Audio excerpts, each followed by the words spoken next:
कक्षा 6 के प्यारे विद्यार्थियों, सुप्रभात, नमस्कार। आप अच्छे होंगे और नियमित रूप से आप अध्ययन कर रहे होंगे। देखिए, आज हमारा पाठ 7 जीने दो सबको, इसके अंदर आज हम आगे बढ़ते हैं अभ्यास प्रश्नों में। तो आपको करना है आओ करें 3।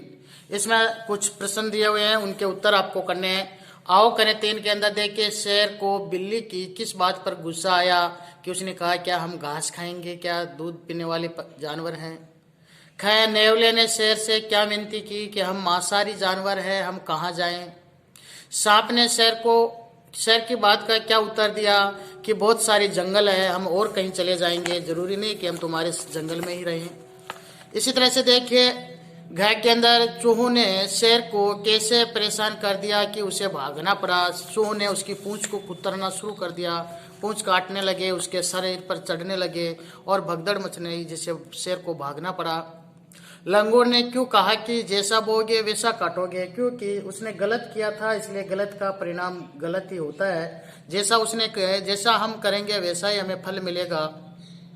पाठ आओ करें 4 में देखिए, जिने दो सबको कहानी से हमें क्या शिक्षा मिलती है। संक्षेप में, शॉर्ट में आपको बताना है कि हम जैसा करेंगे वैसा ही हमें फल मिलेगा, इसलिए हमें सबके साथ मिलजुल करके रहना चाहिए। किसी को भी हमें परेशान नहीं करना चाहिए। यदि हम किसी को परेशान करेंगे तो हमारे साथ आगे जिंदगी के अंदर बहुत सारी परेशानियां खड़ी हो जाएगी।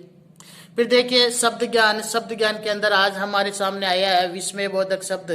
विस्मयबोधक शब्द में जैसे उदाहरण देखिए, शेर ने दहाड़ा, नेवले तुम्हारी यह हिम्मत, मेरा क्या बकते हो, शेर ने पूछा। तो सोचिए और बताइए, एक वाक्य क और ख में नेवले और मेरा शब्द के बाद लगा चिन्ह कौन सा भाव प्रकट करता है? तो यह विस्मय का भाव प्रकट करता है। इस चिन्ह को क्या कहते हैं? तो समझिए, वाक्य क में नेवले शब्द के बाद लगा जो चिन्ह है, नेवले शब्द के बाद में जो ये चिन्ह लगा है, यह विस्मय का है। इसी तरह से ख के अंदर आपने देखा हो मेरा, इसके साथ जो चिन्ह लगा है, यह विस्मय का चिन्ह है, इसको आश्चर्य प्रकट करने के लिए। तो देखिए, विस्मयवादी चिन्ह क्या होते हैं, विस्मयबोधक चिन्ह क्या होते हैं? वाक्य के जिस पद से बोलने वाले या लिखने वाले के मन के भाव कौन से? आश्चर्य, हर्ष, शोक आदि प्रकट होते हैं, वे विस्मयबोधक शब्द कहलाते हैं। जैसे हाय, छी, अच्छा, अरे, आहा, वाहा आदि। तो इस तरह से आप इसकी परिभाषा लिखोगे। फिर देखिए, बहुत सारे उदाहरण दिए हुए हैं, इन उदाहरणों को आप अपनी कॉपी में लिखोगे। इसके बाद आगे देखिए, अभ्यास दिए हुए हैं, इन अभ्यासों को आपको अपनी कॉपी में करना है। जैसे अभ्यास पहला है, आओ करें 5। दिए गए वाक्य में आया भाव पहचान कर लिखे।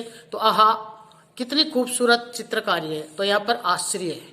फिर देखिए, इसके अंदर है वाह, मेरा उपहार आ गया, यहाँ पर खुशी प्रकट हुई है। फिर देखिए, हाय, निशांत को चोट लगी, या दुख प्रकट हुआ है। देखिए, खबरदार, वहां पानी भरा, यहाँ पर क्रोध प्रकट हुआ है। छी छी छी, यहाँ पर घृणा प्रकट हुई है। जी हाँ, मैंने काम कर लिया, यहाँ पर सकारात्मक यानी प्रसन्नता प्रकट हुई है। अरे, अकेले बाहर मत जाओ, यहाँ पर इसको रोकने के लिए भाव प्रकट हुआ है, चेतावनी का भाव। वाह, हम जीत गए, यहाँ पर खुशी का भाव प्रकट हुआ है। तो इसी तरह से हमें आपको आओ करें 6 के अंदर वाक्यों में उचित विराम चिन्ह शब्द जोड़ने हैं। आहा, कितना कीचड़ है, ओहो, सब चले गए, वाह, सब चले गए, ओहो, कितना बड़ा शहर है, छी छी, कितनी दुर्गंध रही है ना। इसी प्रकार उनते करते गए हो।